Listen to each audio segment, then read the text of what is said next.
Può una semplice cartolina far nascere una passione che dura per tutta la vita?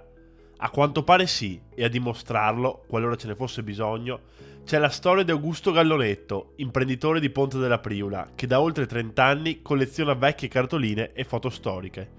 La mia passione per le cartoline è nata per caso ancora quando lavoravo a Venezia, che avevo una gelateria, e un giorno andando da un antiquario ho visto una cassettina appunto di cartoline e c'era rappresentata il crollo del campanile di San Marco, che è crollato nel 1902 e poi ricostruito nel 1912.